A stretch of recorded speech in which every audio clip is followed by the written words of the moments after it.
자, 사회도 몇 개 제외하고는 그냥 전체적으로 보는 거야. 초기 국가 때는 보고 삼국시대 신분 계층 해가지고 신분 구성 줄쳐놓으세요. 111페이지에 귀족, 평가로 2번 귀족, 평민, 양민, 그 다음에 천민, 이렇게 3개. 그래서 삼국시대에는 신분의 종류가 몇 개다? 3개. 그걸 읽어봐. 귀족. 쉬워. 왕족을 비롯한 옛 부족장 세력이 중앙의 귀족층을 형성했다. 왕족을 비롯한 옛 부족장 세력. 그래서 이거를 아마 고구려에서는 오부라고 그럴 거야. 고구려에서는 오부, 백제도 오부, 신라만 육부.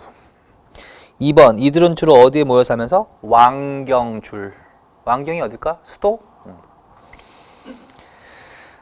그래서 뒤집어서 말하면 삼국시대에는 수도에는 주로 누가 산다? 귀족들이 산다는 얘기야.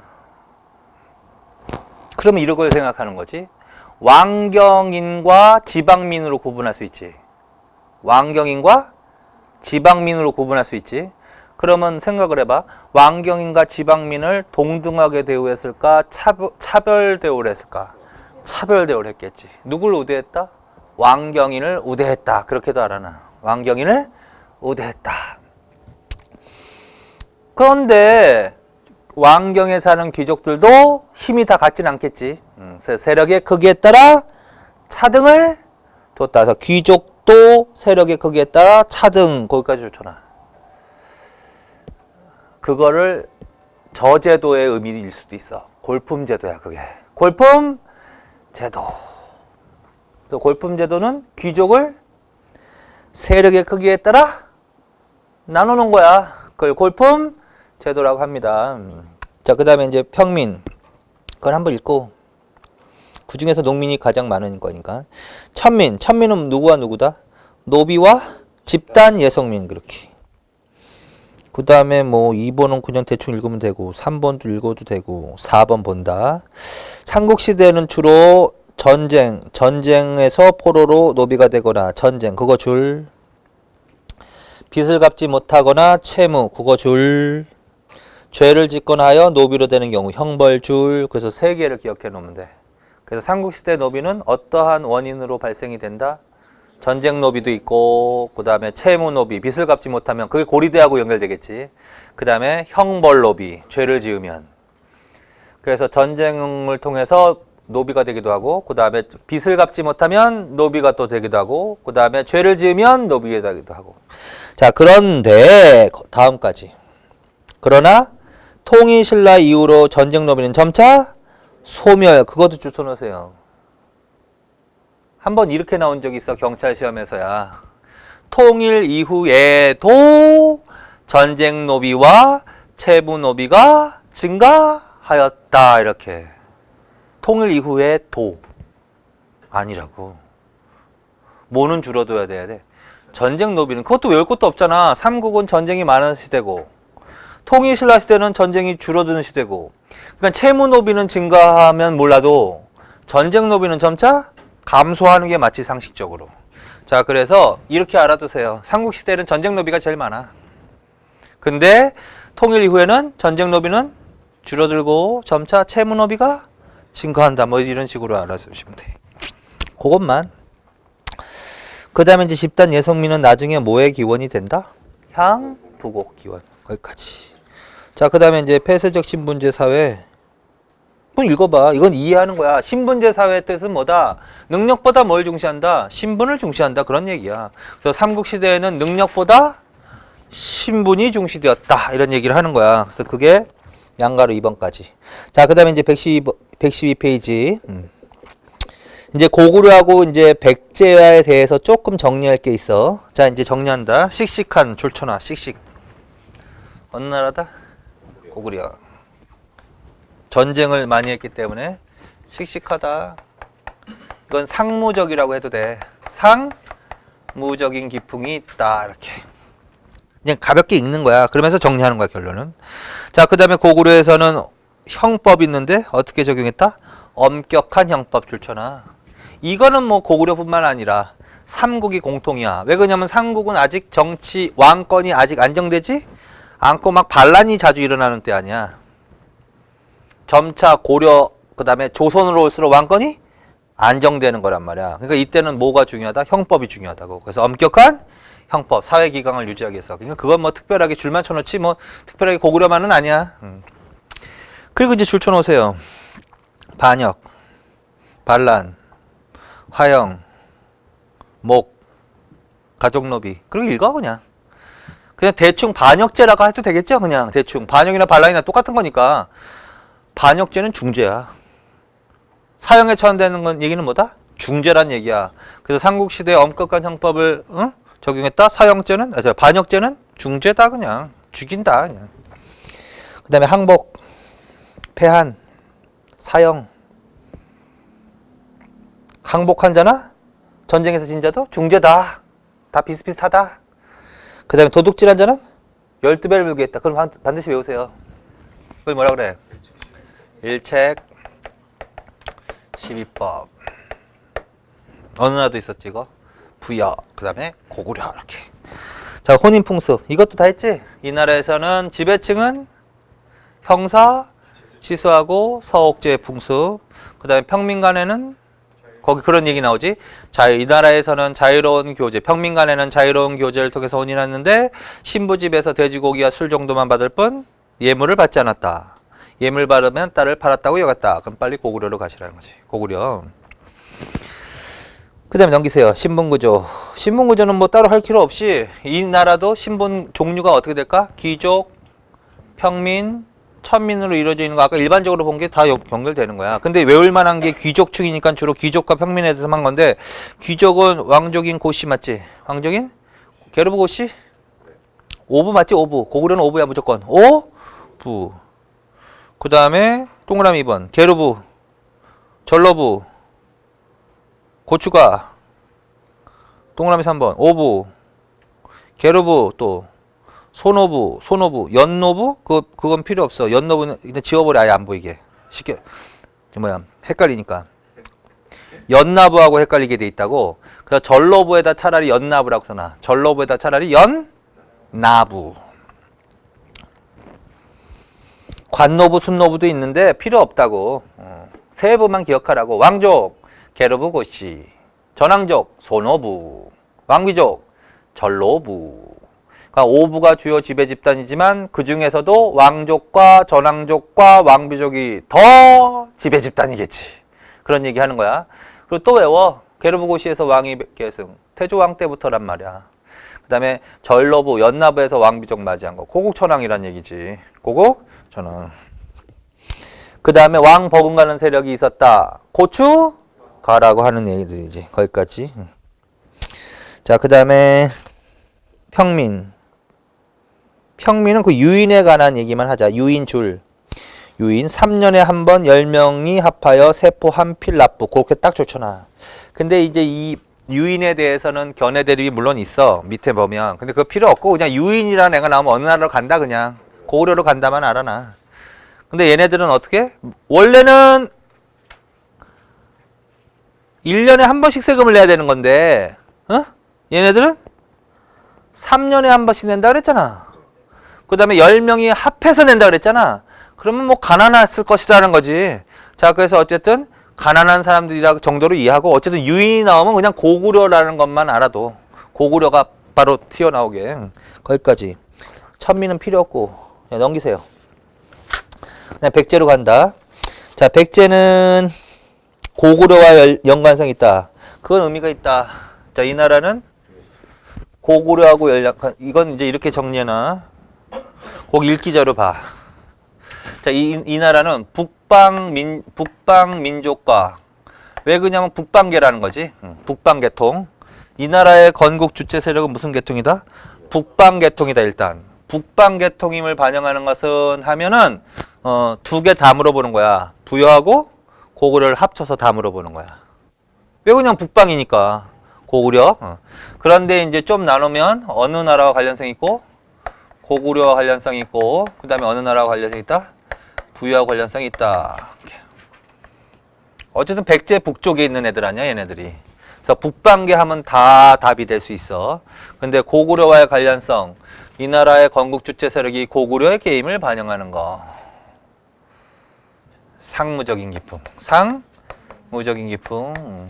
그 다음에 의복이라든가 언어라든가 풍속이라든가 비슷한 점이 많았다. 그 다음에 외울 거. 이거는 뭐 대충 뭐 하면 돼. 석천동 고분. 석천동 고분. 석천동에서 발견된 고분이 있는데 그 석천동 고분이 무덤 형태는 계단식 돌무지 무덤이라고 한다. 계단식 돌무지. 요거는 반드시 외워야 돼. 이거는 어쩔 수 없이. 자, 이거는 어느 나라의 영향을 받았다는 소리야, 그럼?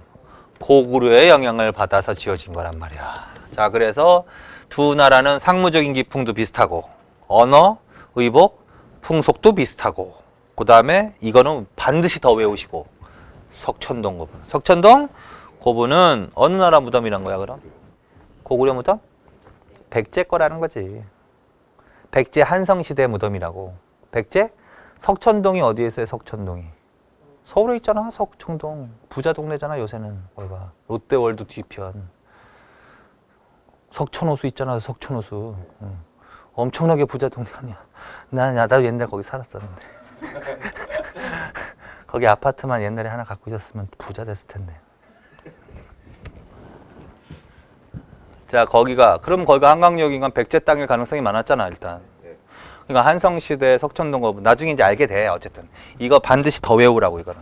어차피 외워야 되니까. 자, 이걸 포함해서 이거는 어느 나라의 관련성을 보여준다? 고구려. 그 다음에 이거 다 한 거야, 생각해보면. 이 나라의 관련성을 나타내준다 하면은 부여시야, 왕족이. 부여시. 그 다음에 두왕. 계로왕일걸? 그 다음에 성왕일걸? 계로왕. 자꾸 내가 반복해서 얘기하지만 여러분들이 반복을 안 해서 그런 거지 공부하는 게 달리 있는 게 아니야. 뭐 어떤 책을 봐야지 뭐 그것도 아니야. 그냥 열심히 반복하는 수밖에 없어. 서울대학교 가는 사람이 왜 서울대학교 가 있어? 물론 머리도 좋겠지. 근데 머리만 좋아서 가지 않아. 걔네들 공부량을 한번 따져보세요. 물어보세요 한번. 하루 종일 공부해. 좋은 학교 가는 애들은 머리만 좋아서 가는 게 아니야. 상상도 못할 정도로 공부를 한다고. 표현만 안 할 뿐이지. 근데 나를 한번 생각해봐. 내가 상상도 못할 정도로 정말 전심을 다해서 공부를 해본 적이 있던가? 없단 말이야. 그러니까 당연히 못 가는 건 당연한 거지. 결국 그거야. 한국사도 마찬가지야. 시험도 마찬가지야. 남들보다 더 정성을 다해서 지쳐서 쓰러질 때까지 반복하고 꿈속에서도 나온다니까? 외우는 게 꿈속에서도 나와. 뭐 광개토대왕, 뭐 외국역대 꿈속에서 나면 꿈도 꿀 걸 나중에? 몇 개월 지나면? 그래서 자꾸 반복, 이거 아까 왕업절 탈 때도 자꾸 반복한 거 아니야. 그래서 다른 사람하고 차이점이 뭐냐면 나는 계속 반복을 시켜줘서 굉장히 여러분들이 힘든 거야, 사실은. 근데 내가 수업을 그렇게 한다고 해서 그게 아니라 공부를 평소에 혼자 그렇게 하시라고. 그러면 어느 과목이나 공부를 더 잘할 수 있는 거야. 아까 그래서 그 왕업적 할 때도 다 하잖아. 이미 까먹는 한이 있더라도 열심히 보는 거야. 그러면 또 나오고 또 나오고 또 나오고 계속 나왔잖아, 지금 계속. 그냥 그게 자꾸 반복되면서 한 번 보면서 여러 번 보는 효과를 내는 거지. 그러니까 자꾸 반복하면 된다고. 반복. 자, 그래서 결국은 부여시고 그 다음에 계로왕은 북이라는 나라가 나와야 되고 북위에 국서를 보내서 국위에 그 다음에 성왕은 남부여가 나와야 되고 남부여. 그러니까 결국은 부여 계승우시가 아니야. 부여 계승우시. 자, 그래서 요거 반드시 기억해놔라고. 요거 의미가 있어. 이건 반드시 물어볼 가능성이 굉장히 큰 거야. 예를 들어서 여기에서 정치 얘기가 나오잖아. 예를 들어서 율령이라든가 뭐 관등제 이런 거 있지. 그건 주로 중국의 영향을 받는 거야. 그러니까 정치 제도는 이거 관련성이 아니야. 주로 중국의 영향을 받는 거야. 주로 이런 것들. 자, 그 다음에 이 나라는 일찍부터 중국 문화를 어떻게 했다? 수용했다. 밑에를 간다 이제. 중국 문화를 수용했다. 그래서 중국과 교류하면서 선진 문화를 수용했다. 그 점은 좀 다른 점일 것 같은데? 물론 이 나라도 중국의 영향을 받긴 했지만 이 나라는 중국과 주로 싸우면서 대항하면서. 근데 일찍부터 중국의 문화를 수용해서 서해안의 해로를 통해서. 그러면 중국의 선진 문화를 수용했던 것은 결국은 세련된 점점 가장 세련된 문화를 그래서 형성하는 거야. 자, 그래서 중국 애들도 교류했으니까 좋게 했겠지. 백제 사람은 키가 크고 의복이 깔끔하다. 그거 좋잖아. 키가 크고 의복이 깔끔하다. 근데 이걸 주고 나라 이름 물어보면 백제 사람은 이렇게는 안 줄 거 아니야. 이 나라 사람들은 키가 크고 의복이 깔끔하다. 그러면 무조건 좋다. 굿이지 이것도 굿. 굿은 두 나라야. 부유 아니면 백제라고. 그럼 삼국시대는 백제겠지. 그거 해놔. 그 다음에 옆에 있는 거 있죠. 왜? 양직? 공도. 그걸 좀 알아놔. 그거 나올 가능성이 많은 그림이거든. 그 한자 새겨져 있지 이렇게. 그 다음에 사람 서 있지 사람. 그게 이제 자 거기다 이렇게 써놔. 밑에다가 양직공도라고 하는 건데 남조 이건 중국이야. 중국. 양나라에서 제작한 거야 그게. 중국 남조 양에서 제작한 거야. 그래서 양나라에서 제작한 거야. 양나라. 그래서 이제 이 양나라에서 자신들과 교류했던 나라들 있죠. 자신들과 교류했던 나라들의 사신을 묘사한 거라고. 근데 이제 삼국도 양나라와 교류를 했다고. 삼국도. 꼭 백제만이 아니라. 삼국도 양나라와 교류했는데 특히 어느 나라의 사신을 묘사해 놨다? 백제 사신을 묘사해 놓은 거야. 그래서 백제 사신. 그래서 주체는 양나라가 어느 사신을 묘사한 거야? 백제 사신. 자, 그러면 이제 일단 가장 쉬운 문제. 자, 이 그림이 나오면 어느 나라와 어느 나라의 교류 사실을 반영한다? 양과 백제지 뭐. 제일 쉬운 거 아니야, 그게. 양과 백제. 그래서 이 그림이 나오면 이 당시에 백제 사실로 맞는 것은 남조 양과 교류했다. 뭐 그게 답이라는 거지 일단. 제일 쉬운 거. 자, 그런데 이게 언제냐라는 거야. 언제냐. 자, 그러다가 이렇게 써놔. 이게 이제 한 526년부터 536년까지의 시기를 이걸 한 거야. 자, 오해하면 안 되는 게 뭐냐면 양나라가 요때만 교류했다는 소리는 아니야. 그 전에도 교류를 했는데 요 그림 제작 시기는 기간이 요 정도 된다는 거야. 526년부터 536년까지. 자, 그럼 일단 사비천도 전일까? 후일까?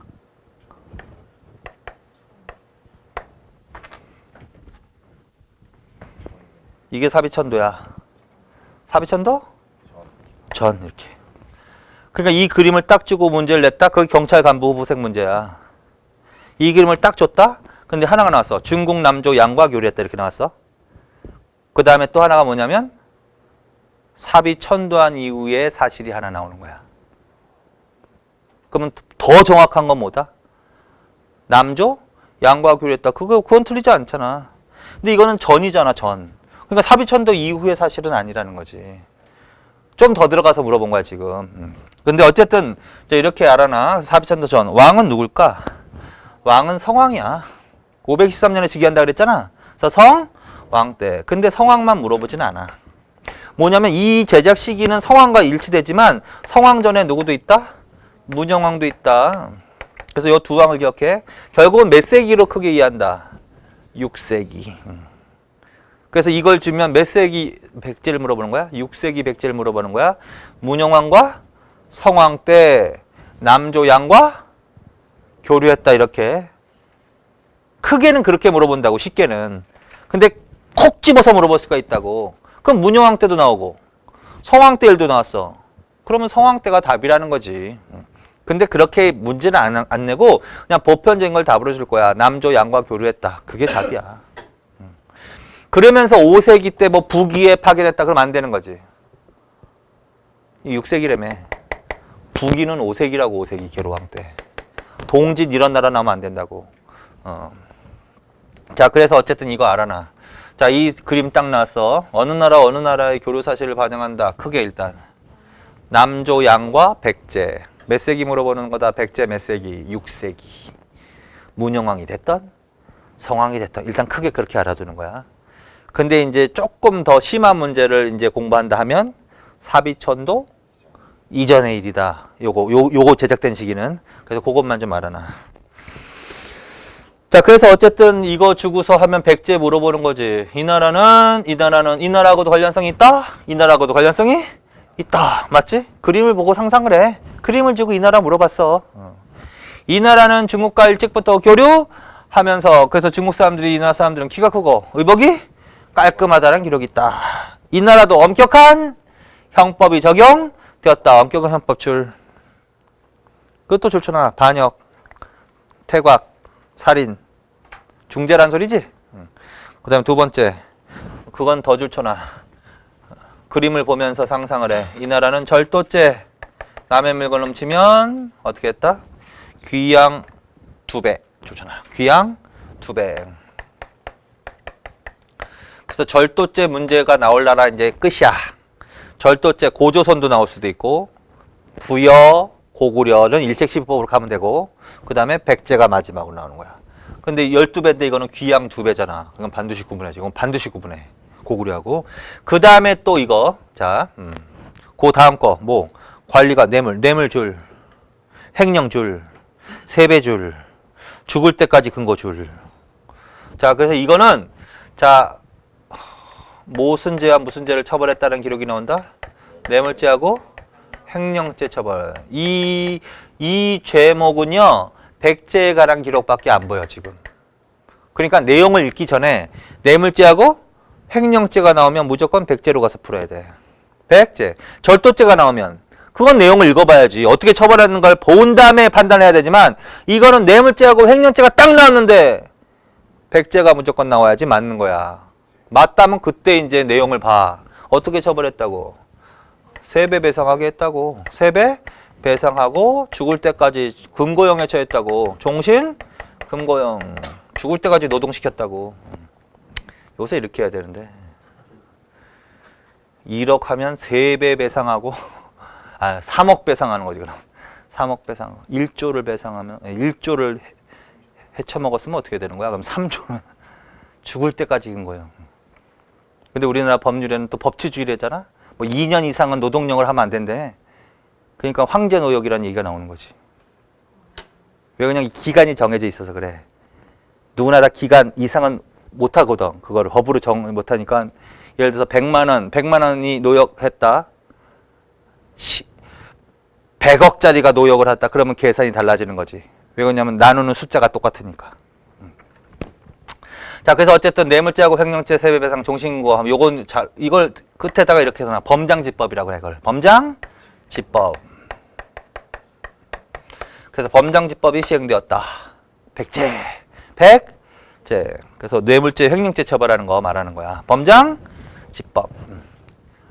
그래서 나중에 확인해봐. 고유왕 때 나와 이게.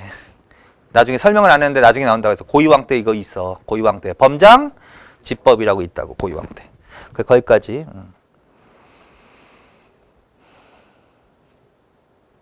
그 다음에 이제 거기 신분구성. 마찬가지야. 귀족, 평민, 천민. 귀족만 외울 필요가 있으니까.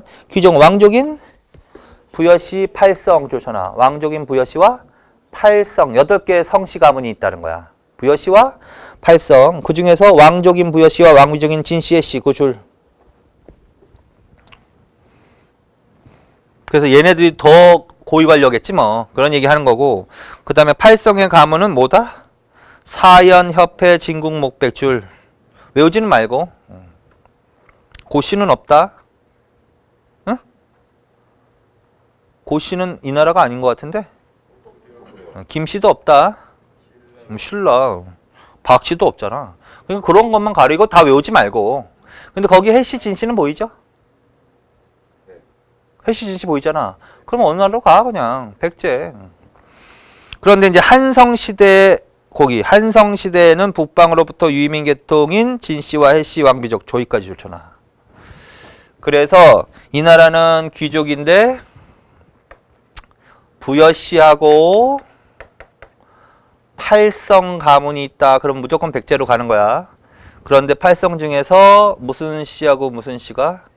해씨하고 진씨가 얘네 합쳐서 얘네들이 북쪽에서 내려온 애들이라고.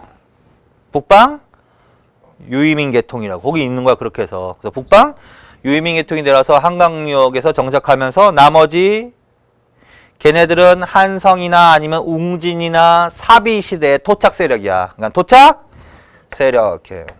그걸 어우르면서 백제가 이제 성장이 하는 거야. 그러니까 결국 유이민 세력이 더 세다, 토착 세력이 더 세다. 유이민 세력이 더 세다라는 거지. 그래서 초기에는 특히 왕족인 부여씨와 유이민 집단인 해씨하고 진씨가 왕비족을 한 거지. 뭐 좀 그런 얘기야. 거기까지. 자, 그다음 이제 신라로 갑니다. 자, 신라는 뭐 다른 거 필요 없고, 자, 화백회의 줄. 그다음 양가로 3번, 판가로 3번. 골품제도 줄. 골품제도는 별표.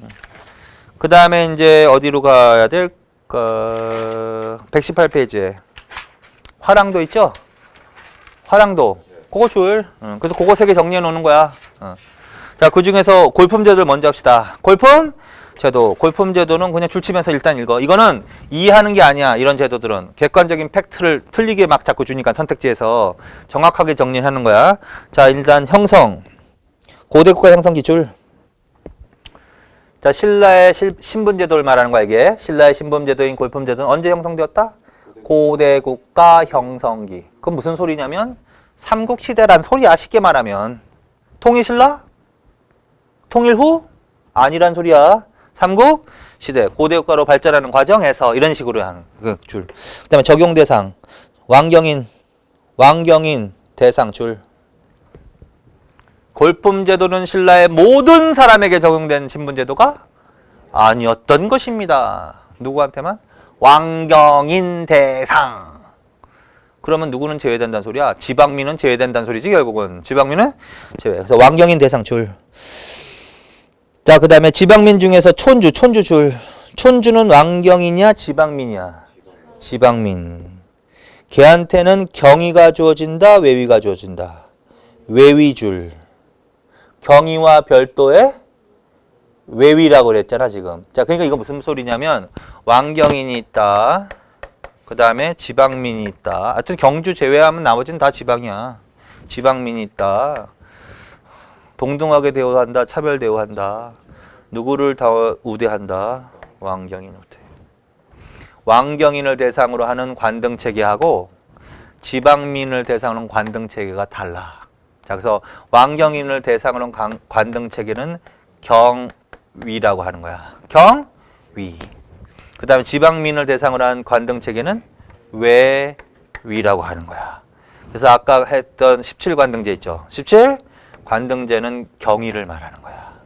그러니까 왕경인에만 적용되는 거야.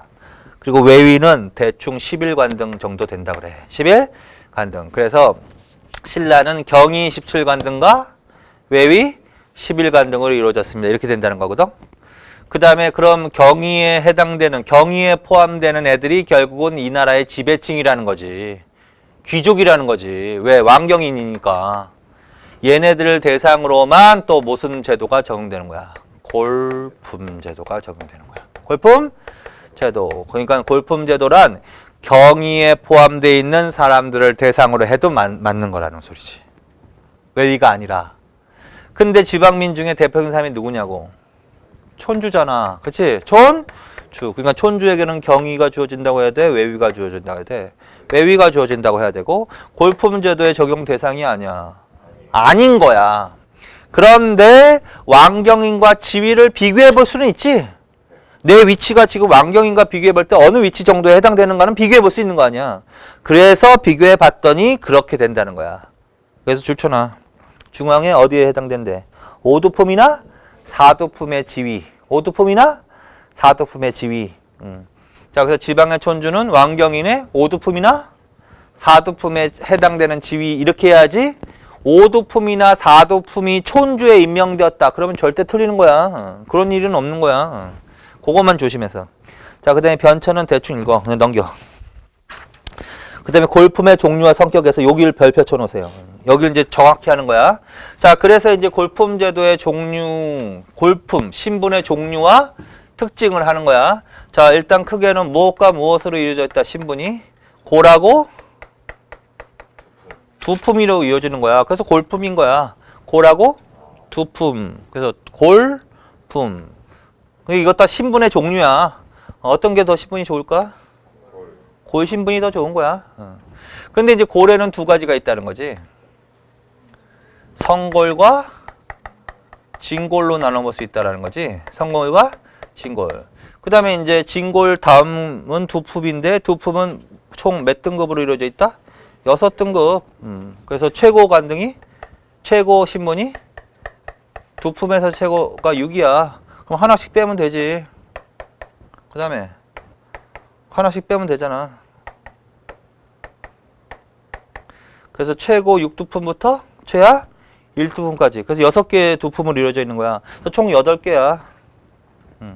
그리고 이 신분에 따라서 다 평생이 정해지는 거야. 태어날 때 자기가 어느 신분에서 태어나느냐에 따라서 죽을 때까지 정해지는 거라고 그게. 그게 신분제사의 특징이라고. 자, 그래서 이제 성골에 대해서 한다. 성골은 뭐다? 왕이야, 줄. 왕이잖아. 왕이 될 수 있는 신분이라고. 왕. 따라서 같은 골이지만 진골은 왕이 될 수 없다.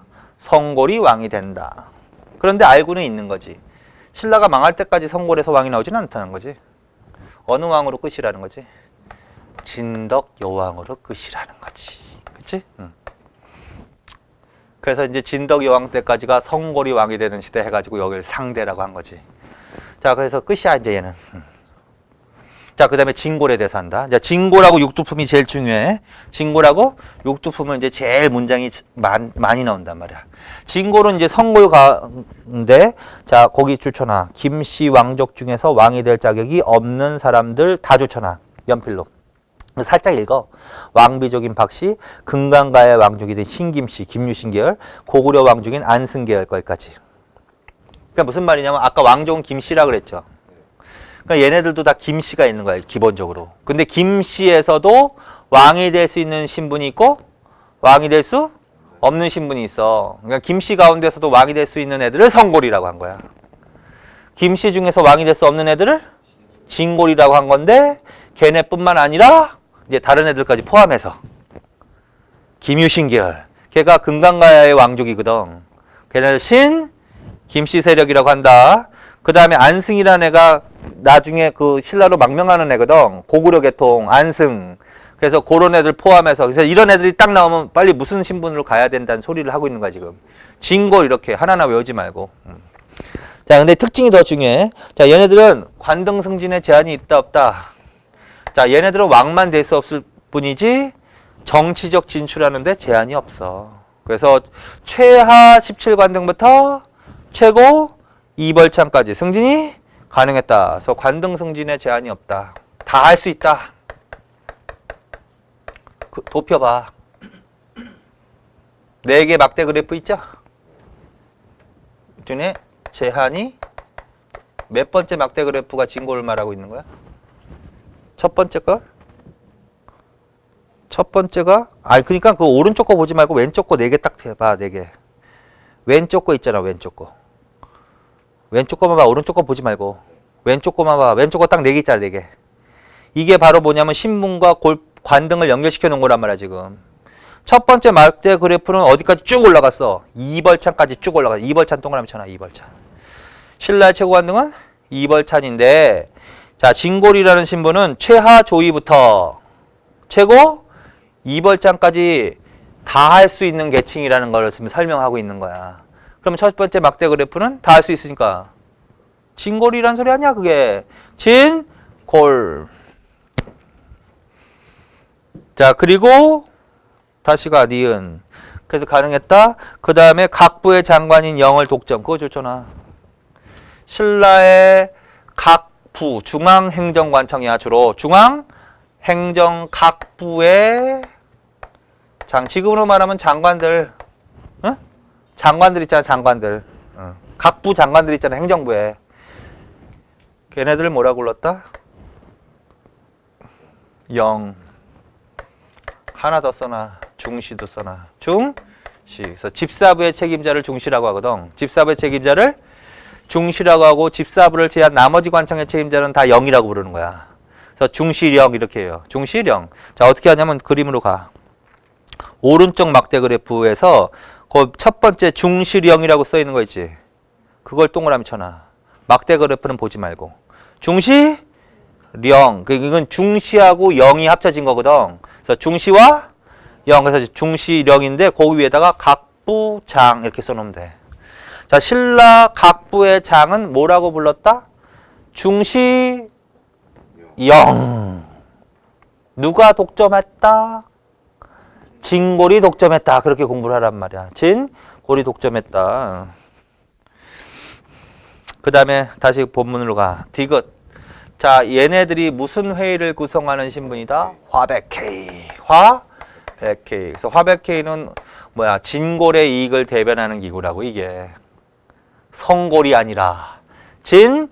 그래서 화백회의와 상대등. 화백회의와 상대등은 어느 신분과 관련되어 있는 기구다? 진골. 그렇게 알아두세요. 그 다음에 이제 마지막으로 하나 추가한다면 이렇게 되지 않을까? 원래는 왕이 될 수 없었잖아. 근데 어느 왕 이후부터는 왕을 배출할까? 무열왕 이후부터는. 무열? 왕 이후부터는 왕을 배출한다. 맞지? 저 여기까지. 자, 그 다음에 이제 또 써놔. 이렇게 써놔. 자, 비, 청, 황, 색 이렇게 써놔. 진골에다가. 자, 그리고 이제 그렇게 정리하는 거야, 한꺼번에. 자, 이 신분에 대한 설명으로 맞는 것은 막대 그래프를 딱 보면은 어떤 막대 그래프가 얘임을 알 수 있다. 첫 번째. 왜 첫 번째? 2번 차까지 쭉 올라갔잖아. 그러면 관등 승진에 제한이 없다는 소리 아니야. 그러면 걔가 진골이란 소리지. 걔에 대한 설명으로 맞는 것은 얘네들은 관등 승진에 제한이 없다. 다 할 수 있다. 각부의 장을 독점했다. 중시령을 독점했다. 그 다음에 화백회의와 상대 등이 이들의 이익을 대변하는 기구이다. 무열왕 이후부터 여기에서 왕이 나온다. 얘네들은 자색, 비색, 청색, 황색의 공복을 입을 수 있었다. 이런 식으로. 응? 자, 그 다음에 이제 두 번째로 간다. 성골과 진골의 구분견해는 읽지 마, 그냥. 그 다음에 육두품으로 간다. 육두품. 육두품은 두품 신분부터는 관등승진에 제한이 있는 거야. 근데 이제 얘네들, 두품에서는 얘가 그 다음 가는 귀족이야. 얘네들도 귀족이야. 그래서 얘네들은 밑에 있는 애들이 여기로 올라가기 어렵다 해가지고 뭐라고도 불렸다? 등난줄. 여기부터는 관등승진에 제한이 있다.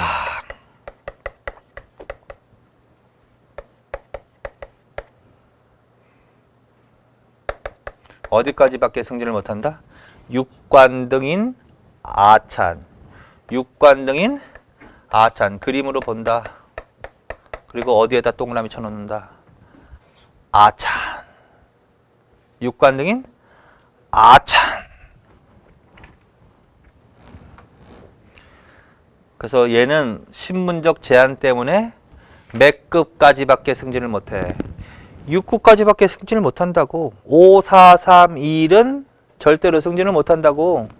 그러면 이제 하나가 더 나온 거야. 진골에 대한 특징이. 무슨 특징이 하나 더 나왔을까? 이 문장으로. 다 할 수 있는 거지, 관등을. 그런데 어디서부터 어디까지는 얘네만 할 수 있게 되는 결과가 오는 거야. 일관등부터 대하창까지, 5관등까지는 뭐다? 진골만 가능한 거지. 그치? 결과적으로 그렇게 되는 거 아니야. 두품에서 얘가 제일 높은 애인데 얘가 6급까지 승진을 못한다며.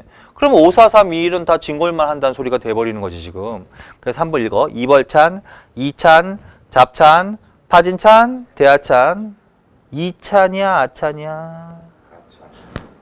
이찬과 아찬은 구분하셔야 돼. 그러니까 지저분하지만 그거 구분하라는 말이야. 이찬은 이관등이란 말이야. 응? 네. 아찬은 육관등이라고. 그러니까 육두품은 이찬 이러면 안 된다고. 아찬이라고 해야 된다고. 아찬. 대아찬이라도 안 되고 아찬. 그래서 아찬을 외웠어. 그래서 막대 그래프를 딱 보니까 아찬에서 멈춰 있어. 그러면 뭐야? 그거 육두품이란 소리지. 자, 그래서 거기까지. 다시 가. 그리고 얘네들은 각부장을 할 수 있다 없다? 중시나 영을 할 수 있다 없다? 왜 없어? 진골이 독점한다며. 그럼 독점한다는 소리는 못한다는 소리 아니야, 그건. 그런데 차관 정도에는 임명될 수도 있었다. 차관, 각부 차관. 각부 차관을 뭐라고 그랬다? 시랑경, 시랑경. 자, 그림으로 간다. 중시령 동그라미 쳐놓은 거 있지? 그 옆에 시랑경 있지? 그거 동그라미 쳐놔. 그리고 거기다 뭐라고 써놓으면 될까? 차관. 그래서 신라 중앙행정관청의 장은 뭐라고 그랬어? 중시, 영, 차관은 시랑, 경. 중시령은 진골이 독점했지만 시랑경은 육두품도 할 수 있었다. 그래서 그거 반드시. 그러니까 얘네들은 관등 승진에 제한도 있고 고위 관료로 승진하기가 어려운 애들이야. 이 두품 신분부터는. 그러니까 막 불만이 쌓이는 거야. 그래서 불만이 있다 그러면 주로 얘네들 이야기일 거야. 육두품 애들. 신분적 불만. 그러니까 일찍부터 정치의 뜻을 버리는 애들이 많은 거지. 뭐 아무리 해봤자 고위 공무원으로 승진도 못하는데. 그래서 일찍부터 다시 본문으로 가서 일찍부터 어디에 종사하는 사람들이 많다? 학문과 종교에서, 그 줄초 학문과 종교에서. 그래서 얘네들은 주로 학문과 종교에서 두드러진 활약을 보였다 이런 얘기가 나온다고. 학문과 종교에서 두드러진 활약을 보였다. 그러면 어느 신분으로 가는 거야? 무조건 육두품으로 가는 거야. 그래서 예를 들어서 유학자들, 승려들 이런 사람들 중에는 신분이 뭐 다는 아니겠지만 어떤 신분이 많았다? 육두품 신분이 많았다는 거야. 그래서 결국 이러한 지식을 통해서 왕을 보좌하기도 하겠지 뭐. 왕을 그건 나중에 읽어도 돼 사실은. 뭐 중대는 어쩌고저쩌고 나중에 해 그냥. 근데 나올 때니까. 어쨌든 여기까지 정리해놔. 자, 이게 누구에 대한 설명이야? 또 그리고 또 하나 써놔. 이것만. 비청황. 비청황. 이게 무슨 소리다? 육두품은 자색은 못 입어. 자색은 왜 못 입을까? 진골? 왜 진골만 입어야 돼? 이게 어떻게 된 거냐면 그 그림 도표에 있는 거죠. 자색이라고 되는 건지 근데 거기까지 이게 사설표가 거의 써야 되는 건데 자색은 어떤 애가 있냐면 1관등부터 5관등까지가 입는 거야. 어? 그래서 아까 써놨던 거 있잖아. 왜? 그거 다 확인하는 거야. 1관등부터 5관등까지는 자색을 입는 거야. 그래서 이벌참부터 대하참까지는 자색을 입는 거야. 그 다음에 6관등인 아참부터 9관등인 급벌참까지는 비색을 입는 거야. 그 다음에 10, 11 대나마 남아는 청색을 입는 거야. 12관등 대사이하는 황색을 입는 거야. 기준이 뭘지? 복색의 기준이 뭘까? 관등이지. 그러니까 그거 조심하란 말이야. 골품에 따라 이러면 안 돼. 일단 관등을 기준으로 복색을 달리 정했다라고 해야 돼. 무조건 골품이 아니라 관등. 그러면 결국은 그건 맞는데 참 이렇게 나왔어. 그럼 진골은 그러면 무슨 색의 공복을 입을 수 있었다 이런 문장이 나온다면 진골은 최하 17관등부터 1관등까지 다 할 수 있으니까 다 입을 수 있다는 소리지. 그치? 그러니까 자비청황이지. 육두품은 5관등은 못 닦았잖아. 그러니까 자색은 못 입는다는 소리지. 그러니까 뭐 비청황. 그러니까 신분이 하나 내려갈 때마다 한 색깔씩 빼면 돼. 진골은 자비청황. 육두품은 비청황, 5두품은 청황, 4두품은 황 이런 식으로.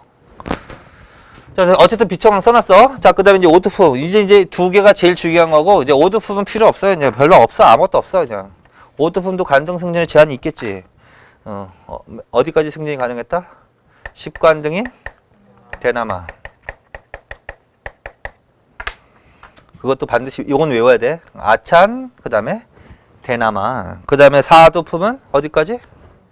12관등인 대사까지. 아찬 대나마 대사 계속. 아찬 대나마 대사 그렇게 읽어. 아찬 대나마 대사. 세상 없어도 외워야 돼. 아찬. 그래서 만약에 골품 제도와 관련된 얘기가 나오면 그거부터 봐. 그 문장이 나오면 그게 틀렸나 맞았나 그거부터 보라고. 아찬 대나마 대사부터 보라고. 만약에 문장이 나왔으면. 그러면 거기서 바꿔 나올 가능성이 굉장히 많은 거야. 바꿔나지 않았다? 그러면 이제 다른 거 보면 되지 이제. 아찬 대나마 대사. 그래서 아찬 대나마 대사.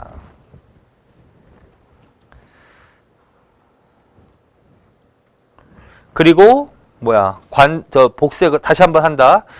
이 나라는 복색이 자비청황인데 기준은 골품에 따라 이러면 절대 안 돼. 관등에 따라. 그런데 이제 관등에 따라 달리 있겠는데 진골은 다 할 수 있으니까 자비청황색의 공복을 입을 수 있었다 이렇게 하는 거고 하나씩 빼라고. 육두품은 비청황색의 공복을 입을 수 있었다. 5두품은 청황, 4두품은 황색의 공복을 입을 수 있었다. 거기까지 끝. 그 다음에 1, 2, 3도품은 관직 진출했다는 기록이 없어. 그러니까 최하 귀족 내지는 그냥 평민층 이런 식으로 이해하면 된다는 거야. 그래서 거기까지 끝이야. 자, 그래서 117페이지로 가. 양가로 3번. 또 외워. 아찬대나마대사 또 외워. 줄쳐놓고 아찬대나마대사 아찬대나마대사 세상 없어도. 뭐 진골이야 당연히 다 할 수 있는 거니까 다 할 수 있고, 그 다음에 6도품은 육관등인 아찬, 5도품은 10관등인 대나마, 4도품은 12관등인 대사. 이렇게. 그 다음에 무슨 제도 하나 공부한다? 중위제도 줄. 이거는 왜 하는 거다? 골품제도의 폐쇄성을 보완하기 위해서. 이건 좀 유식하게 설명한 거야.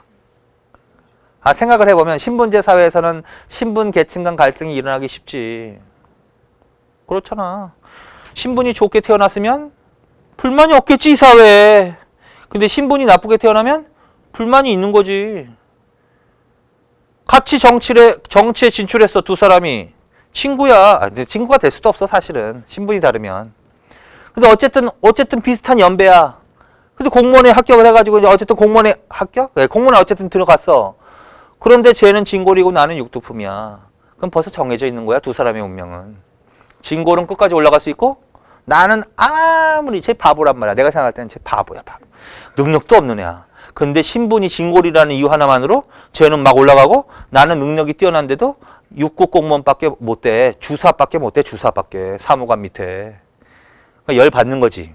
그래서 이제 그네들의 불만을 조금 무마시킬 필요가 있다. 그러니까 신분적 한계를 뛰어넘지는 못하더라도 한 관등 내에서 어떻게 여러 단계를 마련해서 계속 승진해서 좀 불만을 무마뜨리려고 하는 거지. 그래서 예를 들어서 맨 처음에 어떤 관등에 승진을 했어도 그 관등 안에는 몇 단계가 이렇게 있는 거야. 그래서 계속 이렇게 승진하게끔. 그럼 월급 조금 더 주면 조금 그래도 좀 또 힘을 내서 일하고 이럴 거 아니야. 그래서 대충 그런 제도야. 그걸 유식하게 표현해서 뭐야? 골품제도의 폐쇄성을 보완하기 위해서. 자, 근데 이제 개념을 해야지. 거기 주로 누구를 대상으로 한 거야? 6도품이나 5도품. 여기에 누구는 아니다? 진골은 아닌 거야. 왜 그러냐면 진골은 승진에 제한이 없기 때문에 이런 제도 필요 없어. 자, 그 다음에 니은. 관등 내, 거기서부터. 관등 내 여러 자리를 마련하여 관등 내에서 계속 승진이 가능. 거기까지 줄여라. 그게 바로 무슨 제도의 개념이다? 중위제도. 그래서 이 중자가 원래는 한자로 무거울 중자인데, 무거울 중, 이때는 무겁다라고 해석을 안 하는 거야. 여러 중자로 해석을 한다고. 동음 이의어야. 그래서 여러 자리. 그게 중위라는 소리야. 그래서 관등 내 여러 단계를 마련해서 관등 내에서 계속 승진하게 한다. 그걸 중위제도로 한다. 어디에 중위제도가 마련되었다? 거기 뒤것으로 가면 사중하찬줄. 6관등인 아찬이란 관등에 중위제도가 마련됐다는 소리야. 단계는 몇 단계를 뒀을까? 4단계. 그게 사중하찬이란 소리야. 그러니까. 자, 그 다음에 10관등이 뭐? 대나마. 그래서 구중대나마. 구중대나마. 그래서 10관등인 대나마는 9자리. 그 다음에 11관등인 남아에는 7중남아. 그래서 4중하찬, 9중대나마, 7중남아. 이거를 숫자를 안 외워도 되는데 최소한 요 단어가 눈에 딱 띄었을 때 중위제도라는 걸 알아들으라고. 그러면 이게 딱 나오면 아, 무슨 제도구나. 관등 내 여러 자리를 마련해서 관등 내에서 계속 승진하도록 한 제도구나. 골품제도의 폐쇄성을 보완하기 위해서 만든 거구나. 당연히 진골을 위한 제도는 아니다. 주로 6도품이나 5도품을 대상으로 했다. 이렇게 정리 해놓으면 돼. 자, 그 다음에 이제 뭐 특색은 그냥 그 동그라미 니은만 줄쳐놔. 관등은 아까 얘기했지? 관등은 무슨 기준으로 반드시 해야 된다고? 복색은? 관등.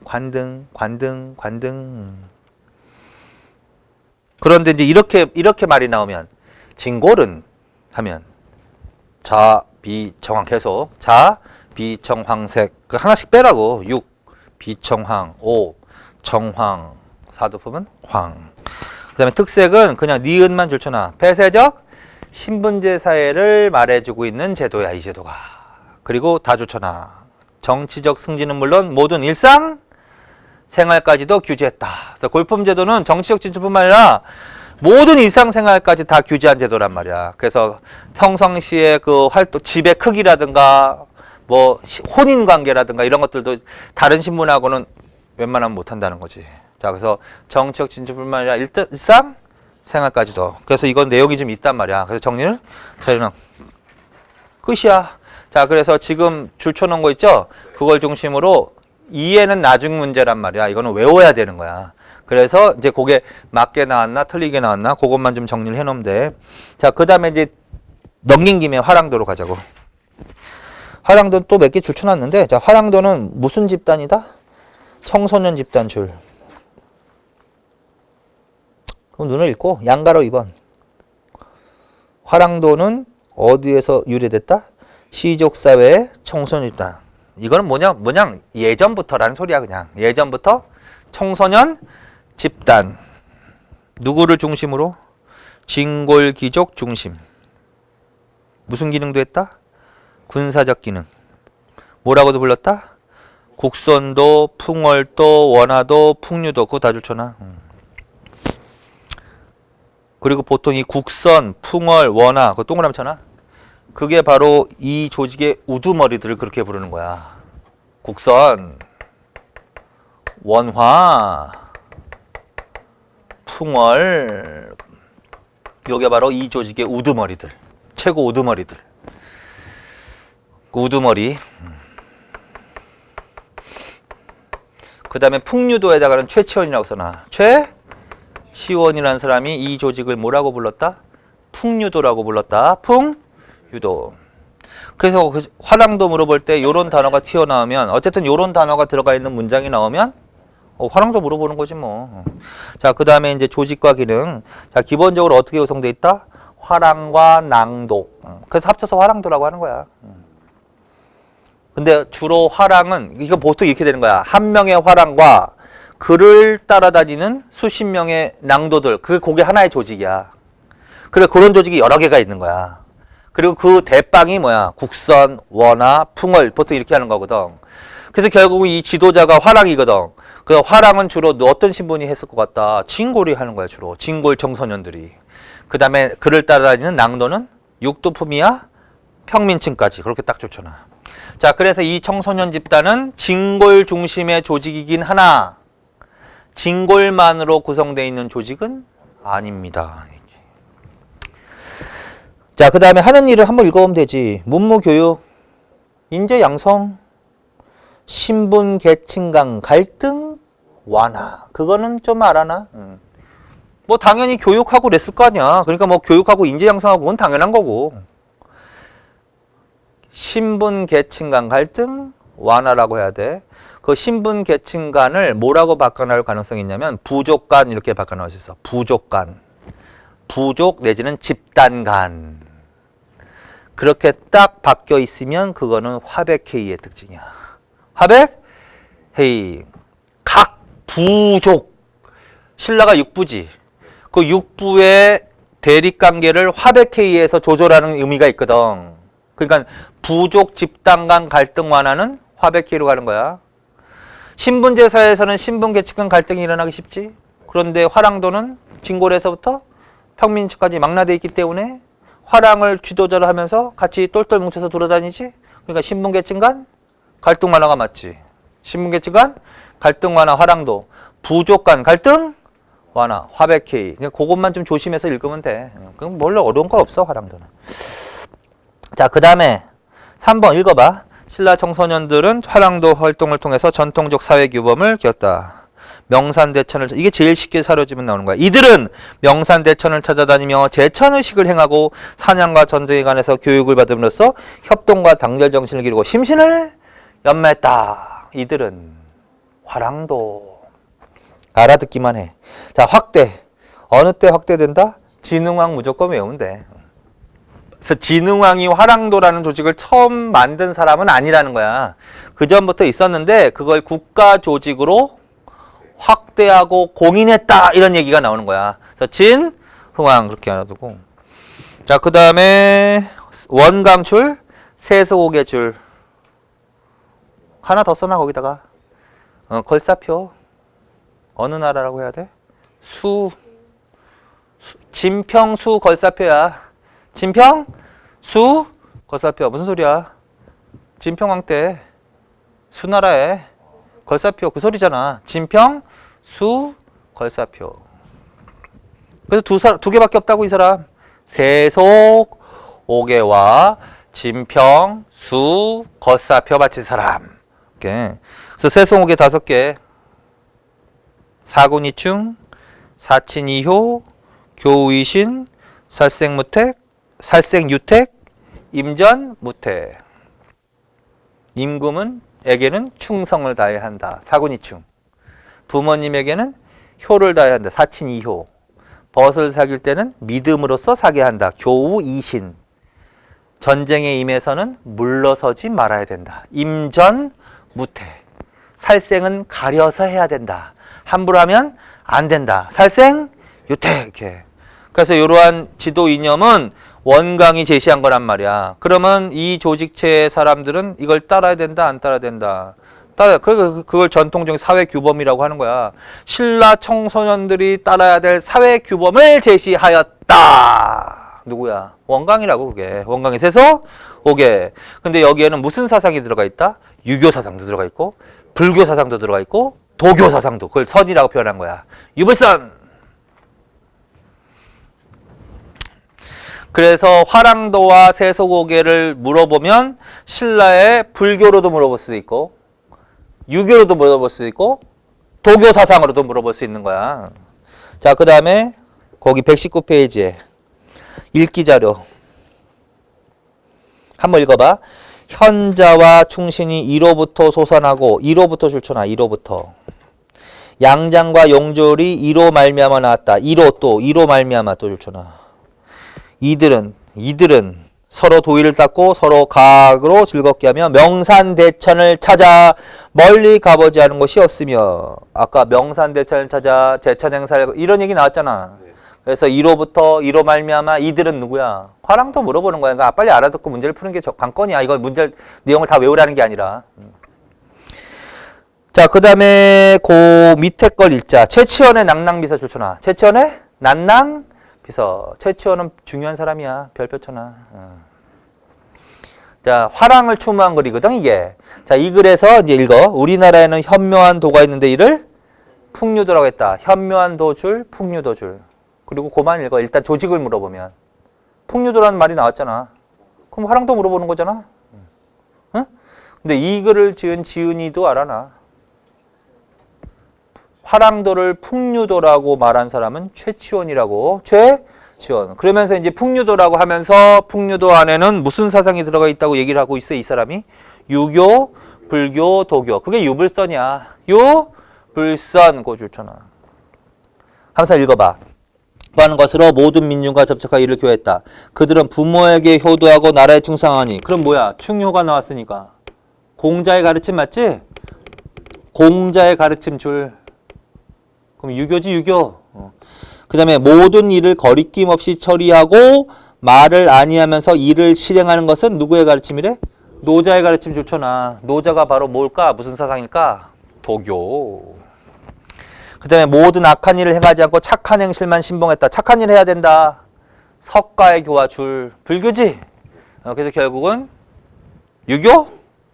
도교? 불교 사상이 들어가 있다 하면서 얘기한 거야. 그러니까 이게 응용 문제가 나오려면 그런 것들도 물어볼 수 있는 거야. 삼국시대에 욕을 해서 세계의 사상을 물어볼 수가 있는 거지. 유교, 도교, 불교. 조직을 물어보면 화랑도, 사람을 물어보면 최치원. 이렇게. 거기까지. 그래서 그거 정리해놔. 자, 그 다음에 이제 골품제도로 갑시다. 골품제도는 어디로 가서 읽냐면 그것도 줄만 잘 쳐놓으면 되는데 정치로 가자고. 정치로 가서 95쪽으로 갑시다. 95쪽. 아까 읽으라고 했는 건데 거기 95쪽 가면 신라에 해가지고 또 양가로 3번에 화백회의라는 거 나오잖아. 그거 별표 쳐놔. 화백회의 단독으로 나올 수가 있으니까. 그 다음에 이제 줄 치면서 읽는다. 자, 신라에서는 진골귀족들의 합의제도로 화백회의가 있었습니다. 화백회의에 대해서 설명을 해놨는데 뭐가 중요한 걸까? 일단 신라는 건 알겠지 설마? 신라야.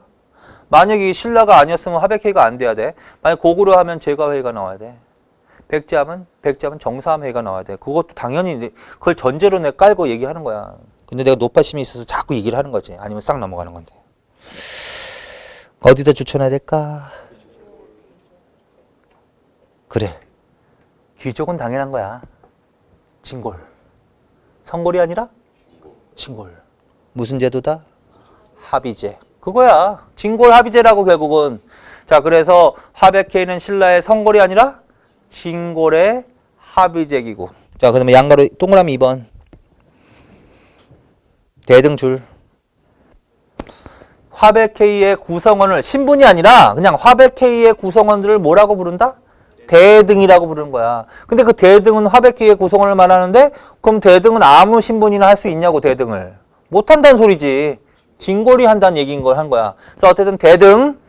그리고 그 대등 중에서 한 사람을 뽑는 거야. 그게 상대등이지. 상대등, 상대등 줄. 의장줄. 그 다음에 국가의 중대사를 만장. 그거를 확실하게. 제일 쉬우면 그걸 제일 잘 바꿔 나온다고. 다수결로. 다수결 아니야. 이거는 반드시 만장일치야. 왜? 그냥 기록이 있어. 화백회의는. 그래서 만장일치. 그거. 여기까지 정리해. 화백회의란 진골의 합의제기구였으며 구성원은 대등이라고 하였으며 의장인 상대등을 뽑았으며 그 다음에 만장일치로 결정했다. 이렇게. 자, 그 다음에 이제 동그라미 3번은 상대등은 수설 왕권을 보자. 왕권 보자 줄. 진골 귀족들의 이익을 대변한 성기 강화가 때로는 왕권을 자, 왕권 제약줄. 그러니까 이건 왕권을 보좌하기도 하지만 왕권을 제약하기도 했다. 왕보다 높을 수는 없지 설마. 그러나 실질적으로는 왕권이 약화되는 시기에는 화백회의의 힘이 강해지는 거야. 그때는 왕권을 제약하는 거지. 근데 왕권이 강할 때는 당연히 보좌하는 거지. 그러니까 둘 다 갖고 있는 건데 전반적으로 보면 왕권을 제약하는 경향이 더 많다라는 거야. 그렇게 알아도. 거기까지. 그 다음에 읽기 자료 있지? 거기서는 다 한 거니까 기능 다시 한번 봐. 기능. 그거 다 좋잖아. 각 집단의 부정, 방지, 단결, 강화, 귀족과 왕권의 갈등을 조절하는 기능도 했다. 그래서 이 기능도 어느 뭐의 기능으로 가야 돼? 화백회의. 여기서 집단이라고 그랬어? 각 계층이라고 그랬어? 집단이라고 그랬지. 그치? 집단은 부족이라고 해도 돼? 각 집단 부족의 부정방지와 단결을 강화하는 곳이랬다. 그러면 화백회의라고 사회 계층 간 갈등을 완화했다. 그러면 계층이니까 신분을 생각해야 되니까 그거는 화랑도로 가야지. 화랑도. 그래서 그것만 좀 조심해서 읽어. 자, 그 다음에 이제 어디로 가냐면 119페이지로 다시 117페이지로 가. 그리고 이제 117? 115. 그리고 평가로 이번에 화백회의 있죠? 이제 그거 이제 한 번만 읽고 이제 쉬자고. 자, 신라는 고구려 백제에 비해서 중앙집권국가로 발전한 시기는 늦은 편이었기 때문에 여러 부족의 대표가 모여 정치를 운영하고 사회를 이끌어가던 신라 초기 전통을 오랫동안 유지했다. 화백회의는 초기의 전통을 유지한 대표적인 제도로서 귀족들은 이를 통하여 국왕을 폐위시킨 적도 있어. 국왕을 폐위시킨 적도 있었으며 새 국왕을 추대하는데 영향력을 발휘하면서 왕권을 견제하기도 했다. 그것도 줄쳐놓으세요. 일상적인 일이었다 아니면 그럴 때도 있었다라는 걸까? 그럴 때도 있었다고 해야지 일상적이지면 안 돼. 왜냐면 일상적이면은 뭐 고대 국가가 아닌데 왕은 부자 상속으로 내려가는 건데 원래는. 그런데 왕권이 약화되고 진골 귀족들의 힘이 세질 때는 심지어 왕을 폐위시키기도 하고 새로운 왕을 선출하는데 전 왕이 후대 왕을 결정하지 못하고 그냥 갑자기 돌아가시는 비상 경우도 있을 거 아니야. 그때는 왕이 결정을 못하면 또 어디서 결정하는 수밖에 없어? 화백회의에서 결정한다. 그런 얘기를 하는 거야. 그래서 가장 대표적인 폐위당한 사람 양가로 4번 줄쳐놔. 누구? 진지왕. 누구? 진지왕. 그래서 이 사람이 진흥왕 다음에 왕을 하는 사람이거든. 이 사람이. 진지왕 이 사람은 어떤 기록이 있다? 정치가 어지럽고 음란하다는 이유로 하베키에 의해서 폐위당했다. 거기까지. 그래서 이 사람 때는 왕권이 굉장히 어떻게 된 거야? 약했다는 소리를 하고는 거지. 왕권이 약했다. 거기까지. 그냥 이거는 대충 읽는 거지. 그래서 진지왕 정도 하나만 기억해놔. 지왕 폐위당한 사람. 그리고 이제 객관적인 내용 물어볼 때는 아까 줄쳐놨던 거 있죠? 왜? 그거를 열심히 공부하면 돼.